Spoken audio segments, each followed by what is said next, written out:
कसे काय मंडळी? मजेत ना? असलेच पाहिजेल. आज आपण पुन्हा तुमच्यासाठी चालू घडामोडी 2026 घेऊन आलो आहोत. एम-पी-एस-सी, सरळ सेवा, तलाठी, पोलीस भरती, वनरक्षक सगळ्या भरत्यांना उपयुक्त अशा चालू घडामोडी. केरळ पहिलीपासून डिग्रीपर्यंत शिक्षण मोफत करणारे पहिले राज्य ठरले आहे. यासोबतच केरळ हे पहिले पूर्णपणे डिजिटल साक्षर राज्य देखील बनले आहे. महाराष्ट्र सरकारने 2024-2025 पासून 8 लाखापेक्षा कमी उत्पन्न असलेल्या मुलींना मोफत शिक्षण सुरू केले आहे. मुलींना मोफत शिक्षण देणारे पहिले राज्य कर्नाटक आहे. के.एन. बालागोपाल यांनी केरळ अर्थसंकल्पात याची घोषणा केली. इतर राज्ये मंदिरे आणि पुतळे बनवण्यात व्यस्त असताना केरळ हे पदवीपर्यंत मोफत शिक्षण देणारे पहिले राज्य ठरले आहे. शिक्षणाचा हक्क लक्षात असू द्या मित्रांनो. शिक्षणाच्या हक्कामध्ये काही ठिकाणी फक्त 10वी पर्यंत शिक्षण मोफत होतं, काही ठिकाणी 12वी पर्यंत. परंतु केरळ असे एकमेव पहिले राज्य ठरले आहे, की पदवीपर्यंत शिक्षण मोफत असणार आहे. याचा अर्थ तुम्हाला बी-ए, बी-कॉम, बी-सी-ए, बी-एस-सी जे पण काही करायचं असेल, ते सगळं तुम्हाला मोफत मिळणार. शिक्षणाचा हक्क म्हणजे R T, right of children to free and compulsory education act 2009.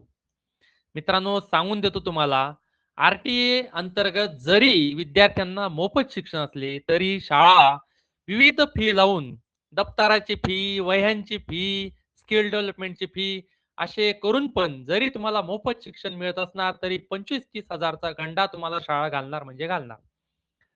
हा कायदा लागू झाला 1 एप्रिल 2010 पासून. या कायद्याअंतर्गत 6 ते 14 वयोगटातील मुलांना मोफत शिक्षण देणे अनिवार्य आहे. आता शिक्षणाचा कायदा कधी आला? तर 86वी घटना दुरुस्ती जी की 2002 मध्ये झाली होती. आय-एम-पी क्वेश्चन आहे मित्रांनो, भरपूर वेळेस विचारण्यात आला आहे.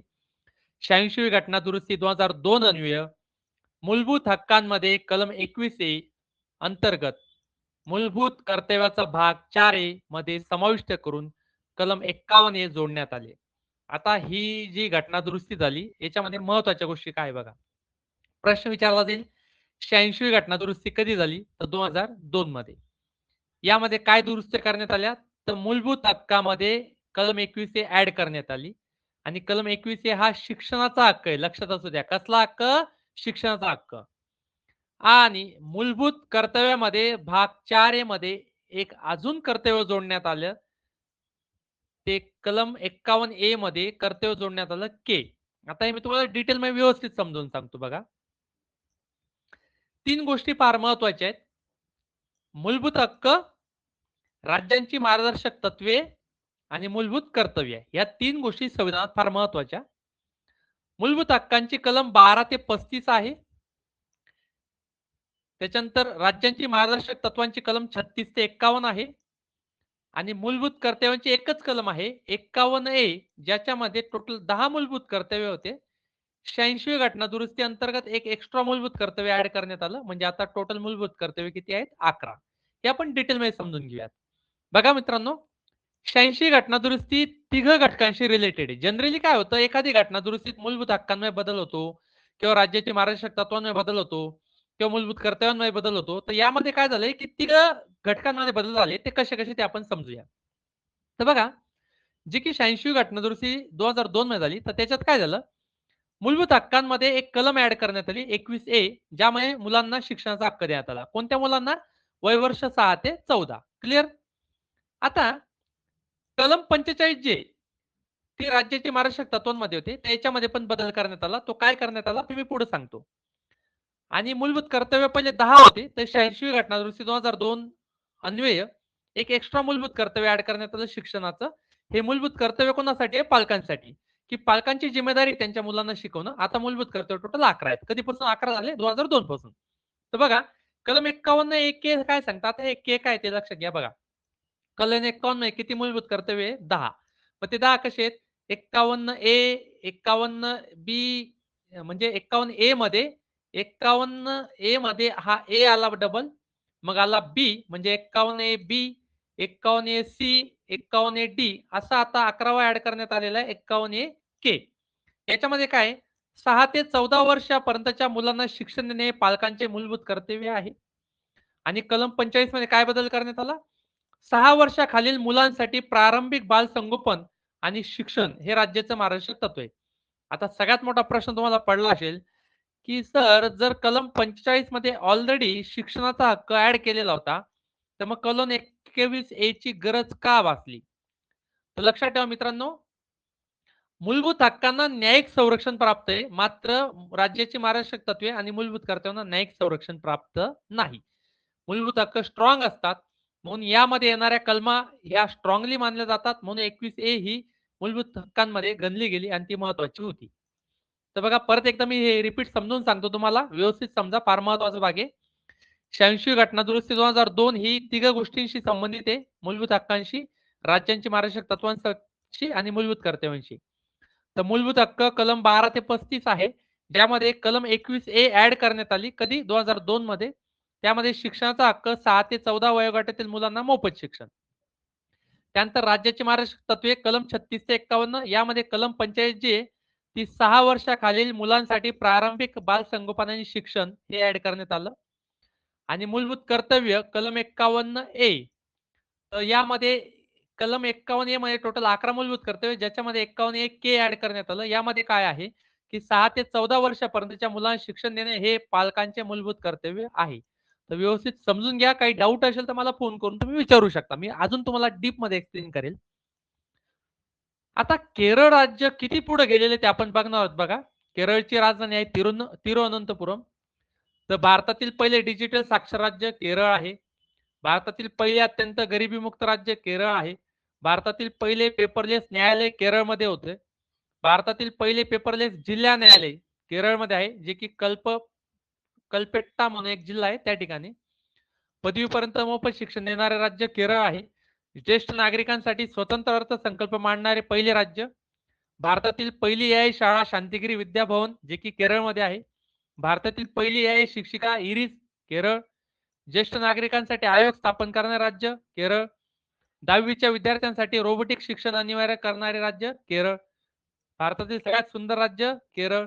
100% साक्षर राज्य केरळ. तर बघा केरळ किती पुढे गेलेलं आहे. नेक्स्ट बघूया. वंदे मातरम अनिवार्य. राष्ट्रगानासाठी नवीन नियम आलेला आहे मित्रांनो. हे गीत सर्व शासकीय कार्यक्रमात गाणे अनिवार्य आहे. अगोदर 2 कडवे गात होते, आता पूर्ण 6 कडवे गायले जाईल. पहिलेच अधिकाऱ्यांना पहिले 2च कडवे पाठ नव्हते. त्याच्यात अजून त्यांना लोड टाकून दिला 6 कडवे पाठ करण्याचा. त्यांचं काय होईल तेच जाणो. याचा टोटल 6 कडवे गाण्याचा जो वेळ असणार आहे तो असणार आहे 3 मिनिटं 10 सेकंद म्हणजे 190 सेकंद. 2025 ला वंदे मातरम या गीताला 150 वर्ष पूर्ण झाली. वंदे मातरम गीत तयार झाले होते 7 नोव्हेंबर 1875 ला. हे गीत बंकिमचंद्र चॅटर्जी यांच्या आनंद भट या कादंबरीतून घेतले आहे. याचे पहिले गायन काँग्रेसच्या कोलकाता अधिवेशनामध्ये 1896 मध्ये पहिले गायनाचे करण्यात आले होते. याच्यात इम्पॉर्टंट काय प्रश्न मित्रांनो, की वंदे मातरम गीत कधी तयार झाले? 7 नोव्हेंबर 1875 ला. कोणी केले? बंकिमचंद्र चॅटर्जी.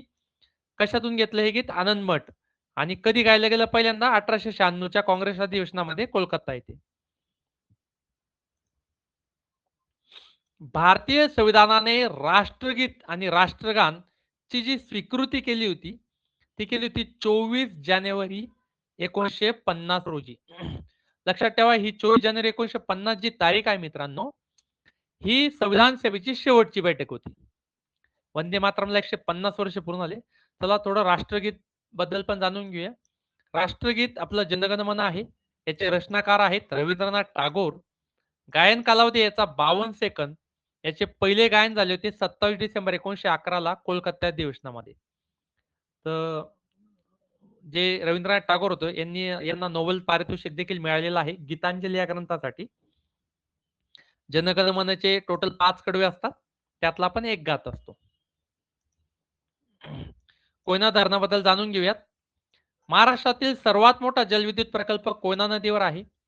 महाराष्ट्राची भाग्यरेखा म्हणून ओळखली जाते. ठिकाण आहे देशमुखवाडी, तालुका पाटण, जिल्हा सातारा. याची विद्युत क्षमता आहे 1960 मेगावॅट. पाणी क्षमता आहे 105 टीएमसी. कोयना भूकंप 11 डिसेंबर 1967 ला. स्टारलिंक आणि महाराष्ट्र सरकारमध्ये करार झाला आहे. कंपनी आहे Starlink satellite communication private limited. याचे मालक आहेत एलॉन मस्क. स्टारलिंक सोबत करार करणारे महाराष्ट्र पहिले राज्य ठरले देशामध्ये. त्याचा उद्दिष्ट काय आहे, की राज्यातील दुर्गम व आदिवासी भागात सॅटेलाइटद्वारे हाय स्पीड इंटरनेट सुविधा देणे हा याचा उद्देश आहे. महाराष्ट्रातील पहिले पोक्सो न्यायालय ठिकाण पुणे. पुण्यामध्ये पहिले पोक्सो न्यायालयाची सेपरेट अशी स्वतंत्र अशी इमारत बांधण्यात आली आहे. याचे उद्घाटन झाले 21 जानेवारी 2026 ला. भारतातील पहिले पोक्सो न्यायालय केरळ येथे होते आणि आता पुण्यामध्ये झाले.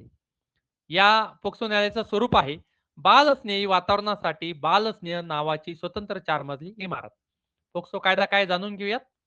पोक्सो कायदा तयार झाला 14 नोव्हेंबर 2012 ला, म्हणजे लागू पण त्याच दिवशी आला. याचा फुल फॉर्म आहे protection of children from sexual offence act 2012. Marathi त्याला म्हटलं तर लैंगिक गुन्ह्यांपासून मुलांचे संरक्षण कायदा 2012.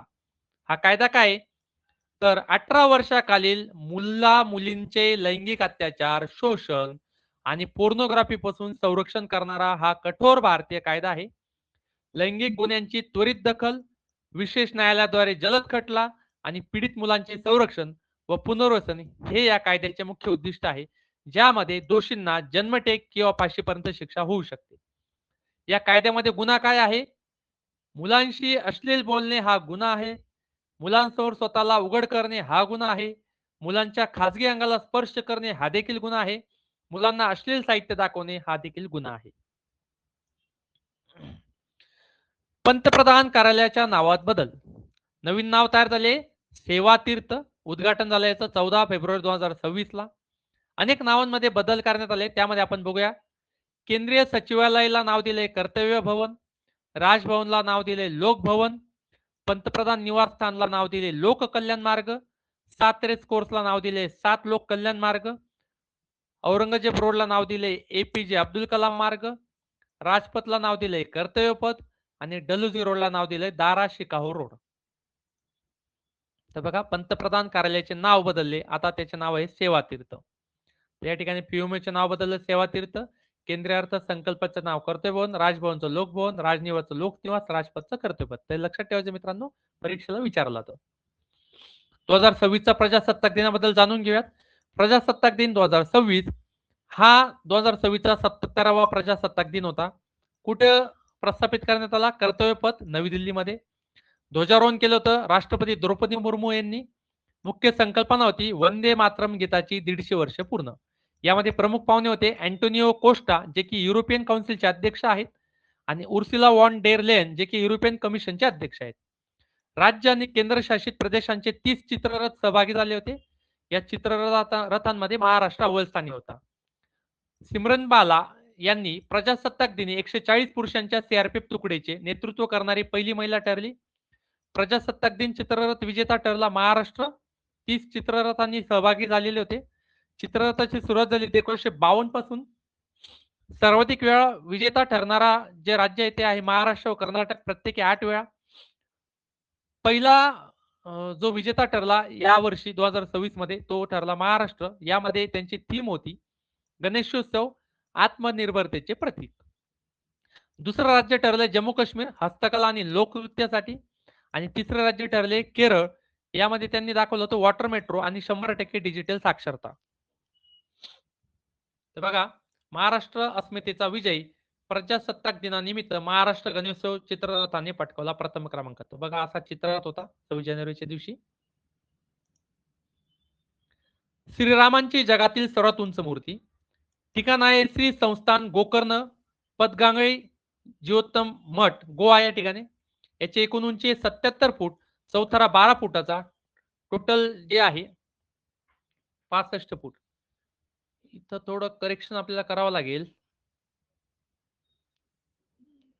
टोटल 77 फूट जे आहे याच्यामध्ये 12 फुटाचा चौथरा आणि मूर्ती 65 फूट आहे. 12 आणि 14 झाले 77. आलं लक्षात.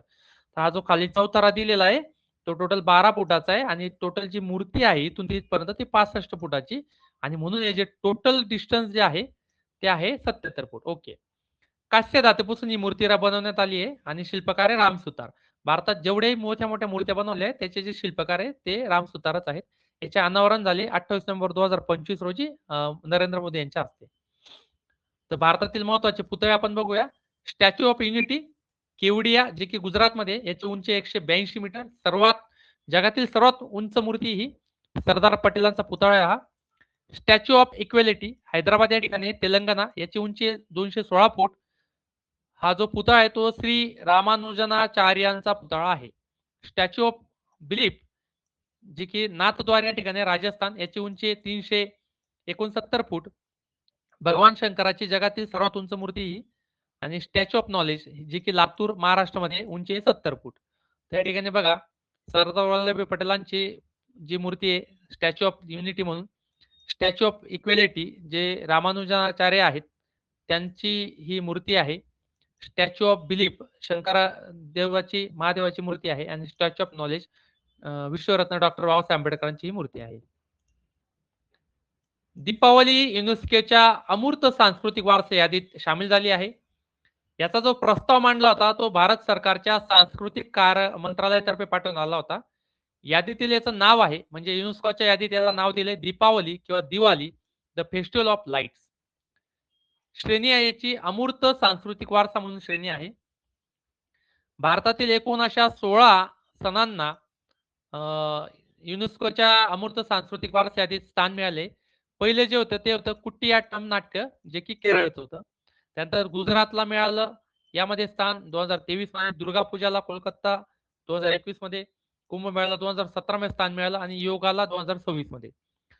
जगातील सर्वात जास्त अमूर्त सांस्कृतिक वारसा घटकांची संख्या चीनमध्ये आहे, जी की टोटल 44 आहे. सांस्कृतिक वारसांची संख्या. नवीन आयकर कायदा 2025 जो की लागू होईल 1 एप्रिल 2026 पासून. हा कोणाची जागा घेईल? आयकर कायदा 1961 हा जागा घेणार. यामध्ये काय उत्पन्न मर्यादा दिले 12 लाख उत्पन्नापर्यंत कोणताही आयकर नाही. म्हणजे 12 लाखाच्या वर जर उत्पन्न असेल तरच तुम्हाला टॅक्स भरावा लागेल, अदरवाईज नाही. UNESCO United Nation Educational Scientific and Cultural Organisation याची स्थापना झाली 16 नोव्हेंबर 1945 ला. याचं मुख्यालय पॅरिस या ठिकाणी. याच्यामध्ये टोटल 194 देश आहेत आणि 12 सहयोगी देश आहेत. याचे मुख्य कार्य काय आहे? तर शिक्षण, विज्ञान, संस्कृती आणि संवाद क्षेत्रातील सहकार्याद्वारे जगात शांतता व सुरक्षा कायम राखणे हे युनेस्कोचं काम आहे. Lucknow UNESCO creative cities network मध्ये सामील झाली.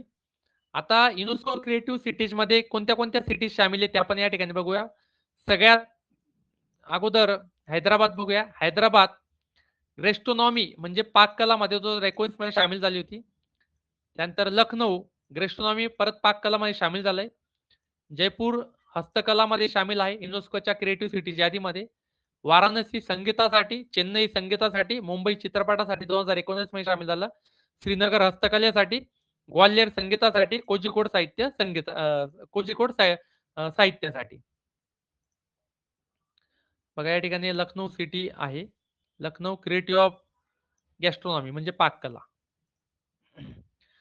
भारतातील युनेस्को वारसा स्थळ टोटल सांस्कृतिक वारसा स्थळ 36 आहे. नैसर्गिक वारसा स्थळ 7 आहे. आणि मिश्र वारसा स्थळ 1 आहे. कांचनगंगा राष्ट्रीय उद्यान सिक्कीम हे मिश्र वारसा स्थळ आहे. भारतातील एकूण जागतिक वारसा स्थळांची संख्या टोटल 44 आहे. 44 शिवाजी महाराजांचे 12 गड किल्ले झाले. आणि युनेस्को क्रिएटिव्ह सिटीज मध्ये टोटल 9 शहरांचा समावेश आहे. आता 9 जे ते लखनौ आहे. तर असा प्रश्न आला की सध्या युनेस्को क्रिएटिव्ह सिटीज कोणाचं सामील झालेलं आहे? तर कोणाचं झालेलं आहे? लखनौ. हे लक्षात ठेवा. 16वा वित्त आयोग याचे अध्यक्ष आहे अरविंद पंगारिया. सचिव आहेत ऋत्विक रंजनम पांडे. कार्यकाळ याचा 2026-2031. याला लागू करण्यात येणार आहे 1 एप्रिल 2026 पासून. या अंतर्गत केंद्रीय एकूण महसुलात महाराष्ट्राला आतापर्यंत सर्वाधिक वाटा मिळणार तो म्हणजे 6.44%. म्हणजे हा वित्त आयोग काय करतो की जो केंद्राद्वारे जो कर गोळा केला जातो त्या कर मध्ये कोणत्या राज्याचा किती वाटा असेल याची शिफारस हा वित्त आयोग करतो. आणि ज्याद्वारे महाराष्ट्राला 6.44% सर्वात जास्त वाटा त्या ठिकाणी केंद्रातर्फे मिळणार आहे. वित्त आयोग समजून घेऊयात. वित्त आयोगाची कलम आहे 280. स्थापना दर 5 वर्षांनी राष्ट्रपती स्थापन करतात. रचना करतात याची म्हणजे याची रचनेमध्ये एक अध्यक्ष आणि 4 सदस्य असतात. कार्यकाळ असते केंद्र व राज्यामध्ये कराचे वाटप कसे करावे याची शिफारस करणे हे त्यांचं कार्य असतं. आणि पहिला वित्त आयोग स्थापन झाला होता 1952 ते 1957 मध्ये, ज्यावेळेस फर्स्ट टाइम निवडणुका झाल्या होत्या. आणि याचे पहिले अध्यक्ष होते केसी निगोयू. नियोगी सॉरी. तर मित्रांनो, आपली विवेकानंद अकॅडमीची नवीन बॅच सुरू झालेली आहे. आपल्याकडे ऑफलाईन फॅसिलिटी आहे, ऑनलाईन फॅसिलिटी आहे, रेकॉर्डिंग बॅचची फॅसिलिटी आहे. एमपीसी, सरळच्या, तलाठी, पोलीस भरती आणि इतर एक्झामची देखील आपण प्रिपरेशन करून घेतो. ज्याही विद्यार्थ्यांना प्रवेश घ्यायचा असेल त्यांनी 9970 65 063 नंबरला संपर्क साधा आणि आपल्या विवेकानंद अकॅडमी चॅनलला सबस्क्राईब करा. नाशिक अकॅडमी चॅनल नाव आहे आपलं त्या ठिकाणी अकॅडमी विवेकानंद अकॅडमी आणि बाजूला एक बेल आयकॉन असतं त्याला सबस्क्राईब करा. त्याच्यानंतर कमेंट करा आम्हाला तुम्हाला कोणत्या टॉपिकवर व्हिडिओ हवे. कमेंटमध्ये तुम्ही जो टॉपिक सांगाल त्या टॉपिकवर आम्ही व्हिडिओ बनवणार आणि तुमच्या अशाच स्पर्धा परीक्षा तयारी करणाऱ्या मित्रांना हे शेअर करा. थँक्यू सो मच विद्यार्थी मित्रांनो.